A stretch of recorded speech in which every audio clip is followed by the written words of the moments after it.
Hi everyone, myself Mrs. Afroz Pathan. I'm Assistant Professor in Department of Pharmaceutical Chemistry and Analysis, School of Pharmaceutical Sciences, Vistas. My video lecture is on the topic Classification of Organic Compounds. This topic belongs to first year Pharmacy under the subject Pharmaceutical Organic Chemistry. So the contents of the topic is introduction about organic compounds and organic chemistry, flowchart for the classification of organic compounds, and definition and examples of each classification. So, introduction for the organic compounds or organic chemistry. Organic compounds are the large class of chemical compounds in which one or more atoms are covalently bonded to carbon atoms or other atoms like hydrogen, nitrogen, oxygen, etc. In general, the organic compounds or the substances that contain carbon and carbon atoms will provide a key structural framework that generates the vast diversity of organic compounds. So we will see each and every compound which will come across in our day-to-day life belongs to organic compounds. All the living things on earth have a crucial dependence on organic compounds, namely the biomolecules which are highly required for energy for our body, like carbohydrates, fats, proteins, all belong to organic compounds. And biologically vital substances such as hemoglobin, chlorophyll, enzymes, and vitamins, they also belong as organic compounds. Other materials which are made up for comfort for human beings like clothing were also made up of organic compounds like cotton, wool, silk, synthetic fibers. All these are also organic compounds. And most common fuels which we will use in our day-to-day life like wood, charcoal, petroleum, natural gas were also made up of organic compounds. You can see few examples here in the pictures. Coming to the classification of organic compounds. Broadly, organic compounds are classified into two types. One is open chain compounds and another one is cyclic compounds. So open chain compounds again they are classified into saturated and unsaturated. Open chain compounds means the compounds will be in a straight shape. There won't be any ring formation or anything. So in that we have divided it into as saturated compounds and unsaturated compounds. Regarding the definitions and examples, we'll see in the future slides.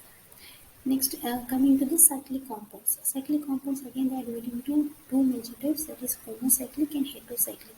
Cyclic in the sense all the atoms which are present in the ring, they will be arranged in a ring manner. Means the closed ring will be present. So in that if all the atoms are same like carbon, then they are called as homocyclic. Whereas in heterocyclic, one of the atom will be other than carbon, like nitrogen, hydrogen, or anything. Then those type of ring structures are called as heterocyclic compounds. Examples and we will see in the next slides. So coming to the first topic, what do you mean by an alicyclic compound or open chain compound? The carbon atoms which are present as open chain or almost like a straight chain. And then these compounds are called as open chain compounds. These compounds are also known as aliphatic compounds because these compounds are well derived from either vegetable or animal fats. They are also called as actually paraffins. The alicyclic compounds are again classified as straight chain compounds and branched chain compounds. If you see an example on the left hand side, N-propene is a straight chain compound and propene is also a straight chain compound but it will contain a double bond. So coming to the example on the right hand side, if you see if you give the numbering 1, 2, 3, so those is considered as the chain. Okay, and that will be like a longest chain. There is a second position you have a branch called as CH3 group. So 2-methyl 1-propene is the example is the name of this compound, and this may be considered under branch chain. Same examples we can utilize for understanding the other concepts like saturated and unsaturated compounds.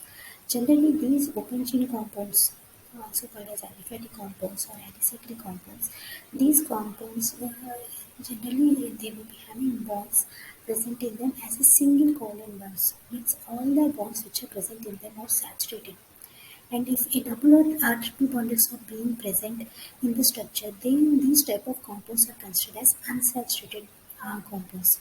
So the example for unsaturated compounds we can consider as propene and also 2-methyl 1-propene. So they are considered under unsaturated compounds, and whereas N-propane will be considered as saturated compound. So the third topic, that is alicyclic compound or closed chain compound or ring compounds. As I said, the compounds which contain carbon atoms are connected to each other as a closed ring. Means all the atoms present in the ring are same. Then they are called as homocyclic. Whereas the atoms other than carbon, if it is also present, then it is called as heterocyclic. So homocyclic compounds are also called as carbocyclic why because all the atoms present in the ring are carbon. That's the reason they are also called as carbocyclic.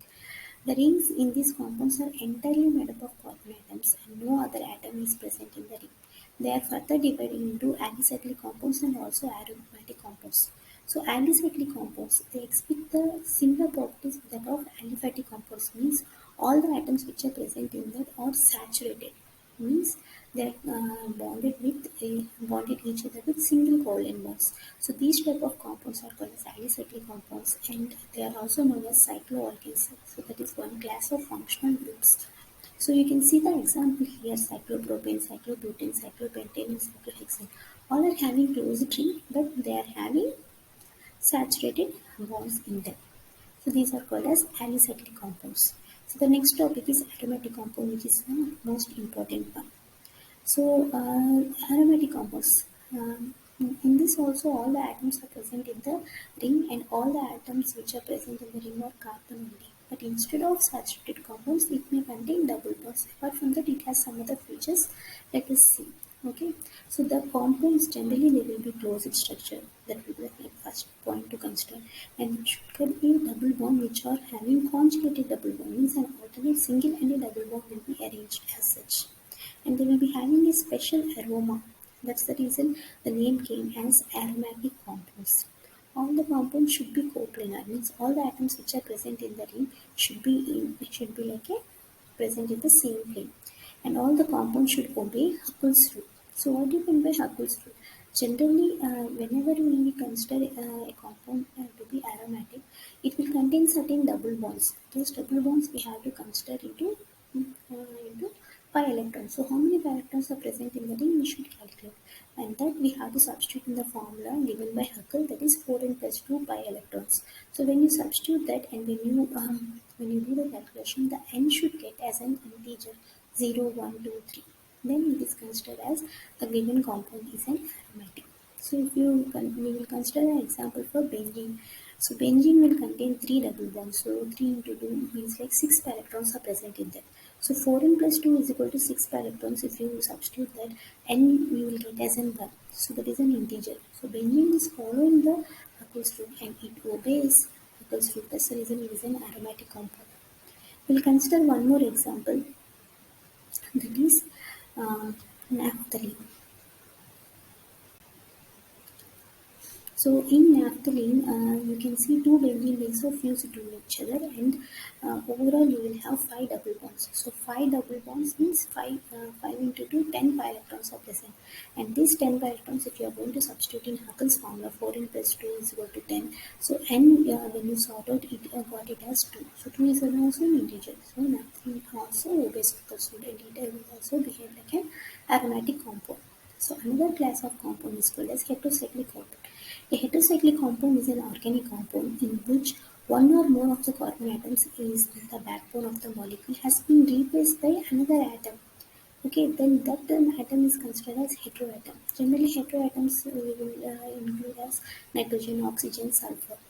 Okay, so because these compounds are monocyclic aromatic compounds, they also generally obey Huckel's rule. So if you consider here the furan and also the pyrrole, these are the two examples which we got as heterocyclic compounds. And if you substitute their pi bonds and also their lone pair of electrons in this formula 4n plus 2, it obeys the Huckel's rule. So furan and pyrrole both they behave as an aromatic compound. Generally, the importance of heterocyclic compounds and aromatic compounds is whatever we are going to synthesize, like a drugs or anything, all or almost like 99% they belong to aromatic compounds or heterocyclic compounds. and all the compounds which are available in our biological system or which are giving energy in catabolic or anabolic reactions, they are also belong to aromatic compounds or heterocyclic compounds. And the compounds which will give an energy for us like carbohydrates or we are going to consider it as fats, oils, all these are comes under heterocyclic compounds. Even the vitamins or the hormones, whatever are present in our body, they also contains heterocyclic compounds. So among all organic compounds, heterocyclic compounds has a special importance. Why? Because all in day-to-day life, whatever we are using energy, everything is made up of heterocyclic compounds. So these are the references which I have collected for making this topic.